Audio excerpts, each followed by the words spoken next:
Hi everyone, this is Johnnyonoes and I'm playing Subnautica, the Prawn update, and in this Let's Learn video, I'm going to show you how to acquire Sulfur.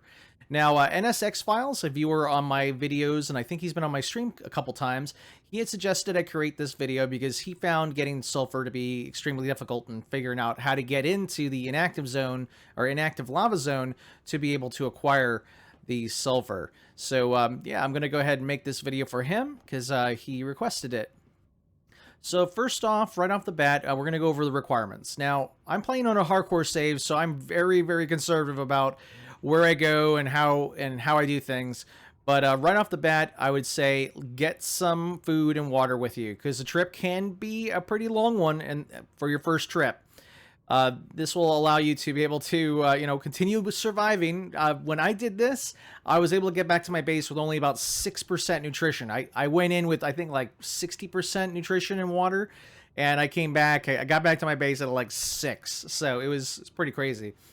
But it's actually videoed on my stream that I did last night. So definitely some food and water to get you started. The second requirement, and this is kind of an optional requirement, but I would definitely suggest getting yourself a Cyclops if we're coming over here. And the Cyclops doesn't have to be upgraded in any way, but I would definitely suggest having Cyclops because I'm looking for them. Every time I come down here, there are tons of Reapers in this area. So you gotta have a Cyclops to be able to at least get you into kind of like the pathway to the inactive lava zone. And then you just take the exosuit the rest of the way. The third requirement is that you have at least a Cyclops or an exosuit with the corresponding pressure compensators. So if you have a Cyclops with the ultra pressure compensator, you can actually just take the Cyclops all the way down. But if you have an MK2 pressure compensator for the exosuit, which is actually a lot easier to acquire, you don't need 10 plasteel ingots, but I think you only need 2 for the MK2 for the exosuit. But if you use the exosuit, then definitely pick up the MK2 pressure compensator so that you can get down to as far as you need to go. So this trip will take you down to 1,200 meters. So you definitely have to have some pressure compensators on either your Cyclops or your exosuit. Now, for your first trip down there, I would definitely suggest trying to get the grappling hook attachment arm for your exosuit, because getting down is pretty easy, you just fall, but coming back up can be pretty difficult, especially if you don't have the rocket booster upgrade to your exosuit. So having a grappling hook makes it a lot easier to be able to get back up to your Cyclops that's waiting for you. All right, so those are all the requirements. Oh, well, there's one more thing. Sorry about that. Bring a survival knife as well, because there are these lava larvae that are down there that can attach itself to your exosuit, and what they'll do is they'll slowly drain the energy out of your exosuit. So you need a survival knife to be able to get out of your exosuit and to peel those guys off your hide so they don't steal all of your energy. So those are all the requirements. Let's go ahead and get started with making the trek down there. Okay, so there are 2 entrances to the inactive lava zone. The easier one, at least in my opinion, is the one that is right next to the aurora. So if you position yourself like this, right near the tip of the left side of the front of the aurora, you'll be able to find an entrance into the inactive lava zone. The second one is deep inside the caves over at the Grand Reef. Apparently that is like the easier route to go through. Like it's like a straight shot into the inactive lava zones, like the throne room area. But this one I feel is a little easier to explain and to get to each time. I mean, of course you can, put a buoy down at the cave entrance in the Grand Reef, but for some reason this one always felt a little bit more fun and a little bit easier for me to find. So let's go ahead and start diving, and I'll show you what to look for to get to the entrance. So down we go into the depths. So you're going to want to look for a large kind of gash or hole in the ground, and you can kind of see part of it here. This is like where it starts to hit the surface of the ground here, and as you turn, you start to see this really, really large hole in the ground. And there'll be a different texture on the wall kind of pointing you in the right direction. You can kind of see this kind of greenish texture like mossy. As you can see, like you can go pretty far deep in here. And I think that was a bone shark. I'm surprised. Normally there's like three or four reapers around this area. Once you see this texture, this kind of light yellow, beigeish color, then you know you're going in the right direction. So let's see how deep we are right now. And we're at 400. So my Cyclops isn't upgraded at all. It's got the, you know, the power thing, but it doesn't have any of the pressure compensators. So we're going to go ahead and stop right here. That seems like a good spot. All right, and getting to the inactive lava zone is actually quite easy. If you're going deeper, that means you're going the right way. So let's go ahead and drop with the exosuit. I'm going to fast forward a lot of this, or yeah, fast forward, because it is kind of a long trek, and just as long as you're going deeper, you're going the right way. And the other thing to mention is on your way to the inactive lava zone, you can jump all you want. Like, you don't have to worry about going too deep. Like, I'm just going to do a really big jump here. And you'll start seeing this new texture here, which is the inactive lava zone texture.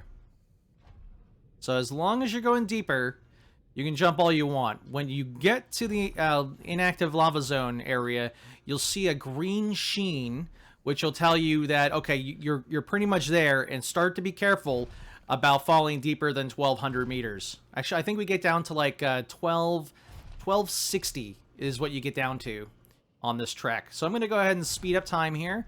And like I said, just keep going deeper. If you're going deeper, you're going the right way.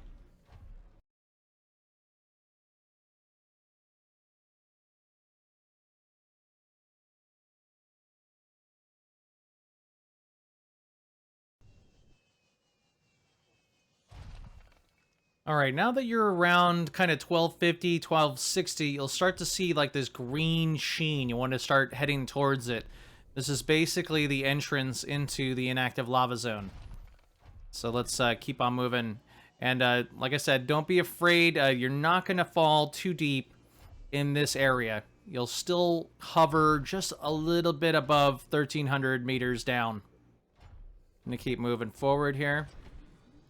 All right, and those are the lava larvae that I told you about earlier. Let me see if we can aggravate one enough to have it attached to the exosuit. All right, so we got one on us now, and it's going to slowly suck away at our energy. So all you got to do is just jump out, hit it a couple times with the knife. There it goes, runs away. If you also, if you also have like a drill arm or like a propulsion cannon on or arm on your exosuit, you can drill them away, and it's pretty easy to knock them away from you. But here is the texture of what to expect in the inactive lava zone. It's like kind of magma-ish. So let's keep on moving, and we're going to start looking for sulfur. You can find sulfur in this area, but I've already been here twice, so it may be hard to find. And no, here's one right here. It looks like quartz. It's shaped like quartz, but it has kind of like a yellow sheen to it. So go ahead and grab that. And I think all you have to do is pick up 3 for the booster upgrade. But yeah, if you want to get more, you can always get more too. Another larvae coming after us. If you continue down this pathway, you'll eventually make it to this really awesome area.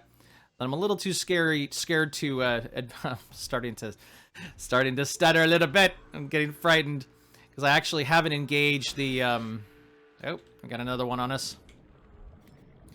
Get off my exosuit. Yeah, you can get to the throne room of the Emperor Dragon, I think it's called. And here you'll start to encounter, I think what they're called are lava lizards. But you can still find more sulfur on the walls here.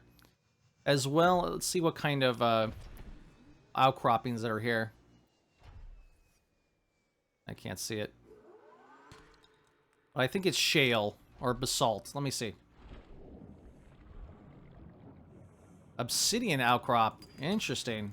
So diamond. Diamond. And diamond. And diamond. So, if you need some diamond and sulfur, this is the place to go. All right, so that is how you acquire sulfur. And on your way up, oh, I had one on my back. Oh my goodness, I had no idea.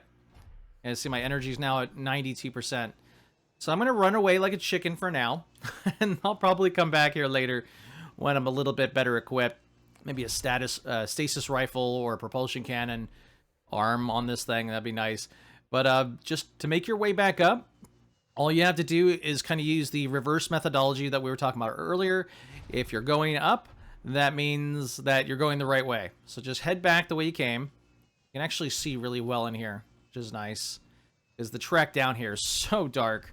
So dark. But yeah, just start heading back to the way you came. And if you're going up, you're going the right way. And if you brought yourself a Cyclops, you'll be able to see the Cyclops marker as well to kind of light your way. Alright folks, so this is Johnnyonoes playing Subnautica, the Prawn update. Hopefully you guys found this video helpful. If you have any questions about Subnautica or any of the other games that I support, please go ahead and leave a question in the comments below. Alright folks, catch you all in the next episode.